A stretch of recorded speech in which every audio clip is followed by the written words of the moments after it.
कृष्ण मुरारी मोघे जी भाई साहब, आपका सामाजिक क्षेत्र में बड़ा दीर्घ और विशद अनुभव है।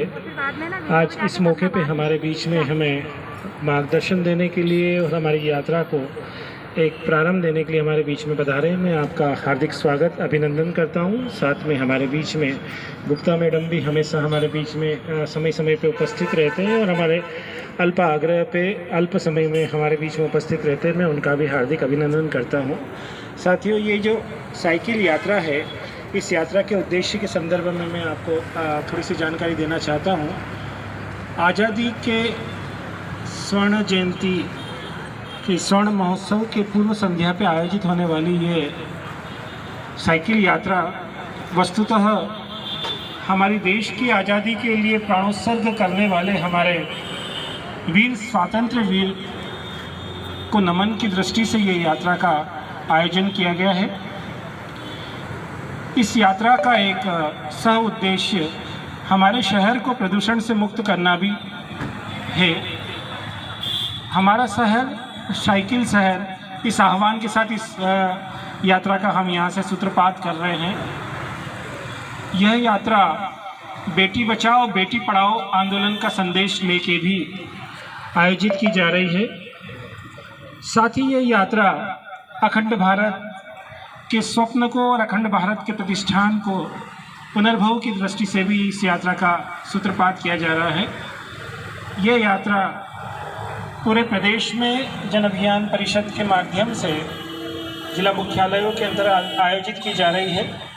ये यात्रा अलग जगाने के लिए सांस्कृतिक पुनर्भव को, यह यात्रा अलग जगाने के लिए है। हमारे शहर को प्रदूषण से मुक्ति के लिए यह यात्रा अलग जगाने के लिए, हमारे सांस्कृतिक वैविध्य में छितरे हुए सूत्रों को पुनर्जीवित करने के लिए और उनको एकाकार करने के लिए हमारा बड़ा सौभाग्य कि हमारे बीच में आज भाई साहब कृष्ण मुरारी मोघे जी उपस्थित हैं। आपका सामाजिक क्षेत्र में बड़ा विशद और बृहद अनुभव है।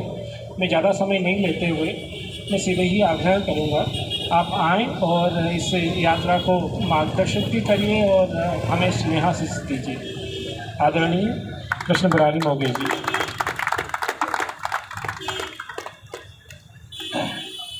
बोलिए भारत माता की जय।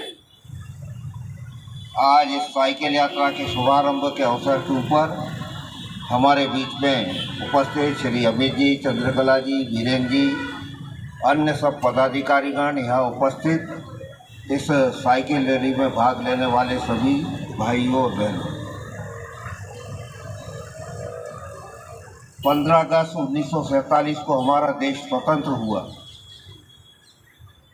और 1942 का जो भारत छोड़ो आंदोलन हुआ, उस भारत छोड़ो आंदोलन के बाद में ही अंग्रेज़ों ने एक कूटनीति बनाई और उस कूटनीति के अंतर्गत उनको लगा, क्योंकि द्वितीय विश्व युद्ध भी उस समय समाप्त हुआ था, इंग्लैंड का बहुत नुकसान हुआ था और इंग्लैंड की परिस्थिति ऐसी बन गई थी कि उसको जिन जिन उपमहाद्वीपों के ऊपर उसका कब्जा था उनको मुक्त करना उसकी बाध्यता हो गई। मगर धूर्त अंग्रेज ने ये सोचा कि हमारे सोच छोड़ने के बाद में भारत मजबूत नहीं होना चाहिए और ये मजबूत न हो, उसके लिए उन्होंने देश के अंदर जातिवाद, सांप्रदायिकता, इसका जहर घोला और विशेष रूप से अल्पसंख्यकों से एक मांग उठवा दी कि हम हिंदुस्तान में इनके साथ नहीं रह सकते और इसलिए जिन्ना को जो है वो नेता बनाया और जिन्ना ने इस मांग को उठाया। तो 47 में हमको आज़ादी तो मिली मगर देश का बंटवारा भी हो गया। देश 2 हिस्सों में बंट गया, हिंदुस्तान और पाकिस्तान। और आज हमको जो आज़ादी मिली है वो खंडित आज़ादी मिली। आज भी जो मैकाले ने शिक्षा पद्धति चालू की थी तो उसका दावा था कि मेरी इस शिक्षा पद्धति के बारे में देखने में तो भारतीय रहेगा मगर उसका विचार सोच ये पूरा पाश्चात्य सोच हो जाएगा। परिणाम यह है कि स्वतंत्रता के बाद में भी देश के अंदर कई लोग ऐसे हुए कि जो कहने को तो भारतीय है मगर उनका सोच सारा इस देश के अनुकूल नहीं है। अब ये आज़ादी जिन लोगों ने के कारण मिली, अभी वीर सावरकर जी का उदाहरण दिया। वीर सावरकर जी की कैसी तपस्या थी कि उनको जब अंग्रेज़ों की अदालत ने 2 आजीवन जन्म का कारावास दिया तो कितनी दमंगता थी।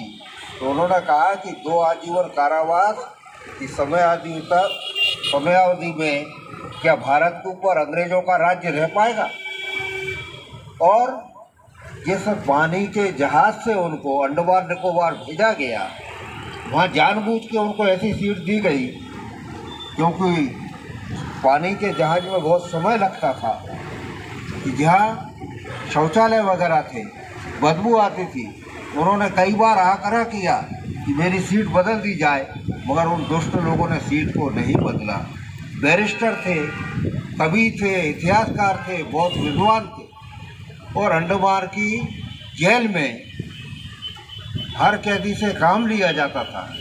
तो इनको काम दिया जो नारियल वहाँ होता था तो उस नारियल के छिलके उतारना ताकि उससे रस्सी बनती थी। स्वाभाविक है कि ये तो बहुत अच्छे वो थे और इसलिए वो नारियल के जब जटाएं निकालने लगे तो हाथों के ऊपर छाले पड़ गए।